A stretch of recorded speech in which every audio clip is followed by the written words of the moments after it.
Let's take a look at the West, shall we? So, Max, my friend, what stood out to you from free agency in the Western Conference? The big move in the West that stood out to me was the addition of Steven Adams to the Pelicans. Wow. I'm very curious to see what the paint combination between Adams and Zion is going to look like, because I feel like Adams is just such a pure strength type player. And then Zion has that strength mixed with crazy athletic acceleration and speed. So I'm really curious to see what that looks like on defense, especially like with Adams just being this central pillar holding it down. And then you can have Zion zinging around the place, being just as strong, but providing some mobility. And that could look like a really solid paint if they can get Adams to do a bit of blocking and a bit of rebounding very well in a very small section of the court, and then trust Zion to the rest of the outside of that space. Then on defense, they've lost Jrue, which is a huge uh, loss in their defensive perimeter ability. But hey, last podcast you were talking about how impressed you can be with Lonzo Ball's defense. Yeah.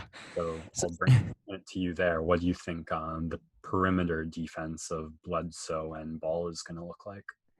so, I mean, 2 years ago, Bledsoe made an all defensive team, right? So he's the thing is people love to talk about what Bledsoe doesn't do well because he was kind of a big part of Milwaukee not reaching their full potential. But in a younger New Orleans team with less expectations, Jrue is the better defender and probably the more underrated defender, but Bledsoe is still a physical guy who can guard those small point guards, those quick point guards, and do a really effective job getting in their grill. So I don't think they actually lose too much in the perimeter defensive side because Ball's already a solid defender when he's locked in, and then Bledsoe's going to provide that defense. The only worry is there's less shooting in that perimeter scoring now. There's less shooting from both of those guys, and that might give Zion some trouble when he's trying to operate because he's going to face more double teams, especially if you have those three guys on the court, Bledsoe, Ball, and Adams. It's really going to clog things up. Even Brendan Ingram's not that great of a shooter. So they might need to work on some stuff there. And I think probably Bledsoe and will get moved further down the line during this season because I just think they need to put some more shooting around Zion.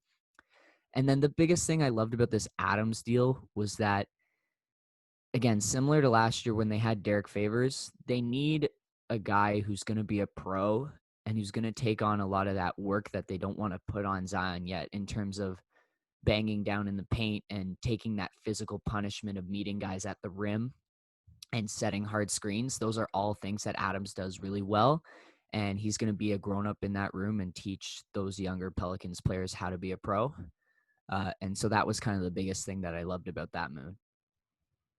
Yeah, that and can circle back to Bledsoe and Ball. Do you like best case for New Orleans? Bledsoe can impart some of that defensive mentality to Ball, and Ball can take some of the next step forwards he needs to with that kind of veteran leadership in the locker room.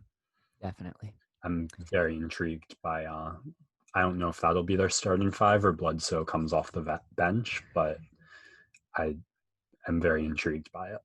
Well, I mean, I'm a little bit biased here, but I want to see Mr. Canadian himself, Nickeil Alexander-Walker, start for the Pelicans next season. I don't know how realistic that is, but that'd be nice to see. A little CanCon. I would love that CanCon, bud. Yeah. All right, moving on. Who else you got? Who you got your eye on in the West? I mean, same as the Eastern Conference. When you're the number one seed and you can manage to get better, that automatically makes you the winner, right? So, of course, the Los Angeles Lakers have to be the biggest winner of free agency for me across the league because they just won the title and they add the two top finalists for the Sixth Man of the Year award, and they improve at. So they, I think Wes Matthews at this point is an upgrade over Danny Green. Similar shooting, but I think Wes Matthews provides a little bit better defense for them. Dennis Schroeder, way better player than Rondo is in his career right now. And he is a guy who can score for you down the stretch and play make for you when LeBron's not on the court. And Montrezl Harrell, a lot of people are worried about how this move's going to work out in terms of spacing with Anthony Davis. But I think the biggest part of this move actually was with the shortened offseason that the Lakers have right now, Harrell and Schroeder will be able to step in and take on more responsibility early in the season so that LeBron and Davis can take nights off. And so you have a little bit of that load management there where you're saving them for the playoffs.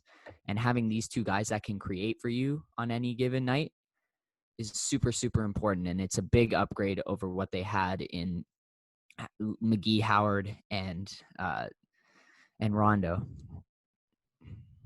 Yeah, and you haven't even mentioned Gasol yet. Yeah, we talked about what he did for the Raptors on Monday, but the biggest thing for the Lakers that he provides is a little bit of that outside shooting presence, and then a little bit of that playmaking and similar defense. He's not going to go up and block shots like a McGee and Howard, but he's so good at staying vertical and just being a big body in the paint that alters shots. And even at his age, he's still incredibly effective on the defensive end of the floor. And a lot of people talk about his communication and really quarterbacking that defense. So the Lakers are going to be fine in terms of defense. And it seems like they've upgraded in terms of shot creation and playmaking on the offensive end. So how can they not be the winners if you've won the finals and you get better in the offseason? Yeah, they got to be favorites for sure heading in. The other team in the West that stood out to me as getting better rather than staying pat was the Portland Trailblazers. And they did some moves on the periphery of their roster, but I think it's going to help them out a lot. They acquire Robert Covington, who's going to provide a great 3-and-D presence, which they haven't had in a long time. They tried Trevor Ariza last year. He didn't make it to the bubble. And besides that, they've been piecing together Mario Hezonja and God knows what else. They have Gary Trent Jr., but he's a little bit undersized. And so Covington can provide that wing who can guard bigger 3s and 4s for them, which is really nice. They also get Derek Jones Jr., who can't shoot, but again, another guy who, if you need someone to come in and play some defense and take a couple fouls, he can do that for you. And then they also traded for Enes Kanter, who, again, spark plug. This is more of a regular season move, but off the bench, he can score you 20 points, 15 rebounds on certain nights. And basically the Blazers are getting better in the regular season, and then they acquired those kind of pieces that'll help them in the playoffs, because it's going to be tough for them to sign any big name free agents, but if they're able to provide a supporting cast where you can let Dame and CJ take over, then I think they have a shot to actually be one of the top contenders. We don't forget, they made it to the conference finals 2 years ago, so it's definitely possible. Yeah, fair enough.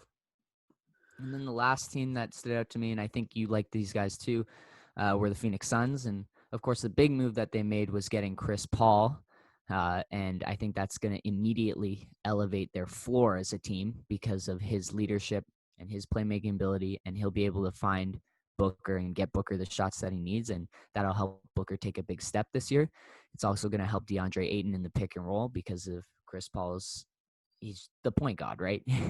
He's going to be able to make everyone on that team better. But then the other move that was low-key, kind of slid under the radar that I loved is they got Jay Crowder, which paired with Bridges, paired with Cam Johnson, just provides another big wing for them to be able to guard a lot of those great wings in the Western Conference. And so I think that's an underrated move that they made that's really going to help their starting lineup. And so Phoenix, I think, actually is looking pretty good going into next season and could contend for one of those middle seeds in the West. Interesting. Yeah, I mean, I feel like we should be having this discussion about any team in the West. Okay, what can you do against the Lakers? And I feel like it's a bit of a paradox right now because the biggest hole I see in the Lakers is outside the 3-point line. I think that's where you beat them offensively by having knockout 3-point shooting. But the paradox is you need to be able to defend them in the paint, and not just in the paint, but at the mid-range game of Anthony Davis. Adding Marc Gasol adds a whole new wrinkle to that. Obviously, LeBron's going to be dangerous anywhere. So how do you construct a team that's good enough defensively 3 through 5 to stop this huge Lakers team, but good enough offensively to be a lights out shooter from the 3-point line? And Devin Booker, Chris Paul, Jay Crowder, they can get the offense done. I'm not so optimistic about the defensive prospects, but see what Crowder and Ayton can do. And they also had Jalen Smith with their 10th pick, who is a pretty good 3-point shooter for a big. So obviously he's going to be young and not be able to provide that defensive stopper that you need for those guys. But he adds another dynamic where you can space the floor with him and get Booker some of that inside lane that he needs to score at the bucket. So Phoenix, bright future Suns, might be the bright now Suns. Let's see how much they can carry that bubble mentality going forward too. Yeah, that's gotta be a chip on your shoulder to have that happen to you. What did they go? 10-0, 8-0, undefeated, and then they just missed out. But they're just happy, and honestly, it just puts a little bit more pressure on them to compete this season, which is I don't know if that's the best thing for them, but they haven't made the playoffs in a long time. It's been a while since exciting things have happened in Phoenix, so I'm just happy that they actually look to be having a decent shot at the playoffs this year, especially with that extra play-in tournament. There'll be more opportunity to capture one of those like 9-10 seeds. And that is kind of the biggest takeaway from the West, is that everyone in that conference, except for Oklahoma City, are going to be competing for a playoff spot. 1 through 14, all of those teams have aspirations of making the playoffs. But I'm actually going to want to talk about Oklahoma City now, because they did what they did what everyone thought they were going to do last year and blow it up. They did it this offseason. Only Shea is left from that picture that they took last season with all those guys. And, of course, another Canadian, so he is elite. But it's just going to be exciting to see how Oklahoma City builds from ground up here, because they are plummeting towards that number 1 draft pick, because this 2021 draft is going to be deep and it's going to be full of franchise chasing players. 2 nights ago, Cade Cunningham, the projected number 1 overall pick, played his first game with Oklahoma State, dropped a double-double. He's a 6'8" point guard who plays fluidly. He's got great ball skills. He is like Russell Westbrookian in transition, but he actually has a jump shot too. And what I've heard is that he had an average shot in his last year of high school, and going into his first game with Oklahoma State, they talked about him being probably the best shooter on the team. So yeah, I'm excited to see what he does. And obviously Oklahoma City is looking to drop down. And if they could pair him with Shea, there's potential there where you have your 2 guards being 6'7", 6'8", and those are the smallest guys on the court for you.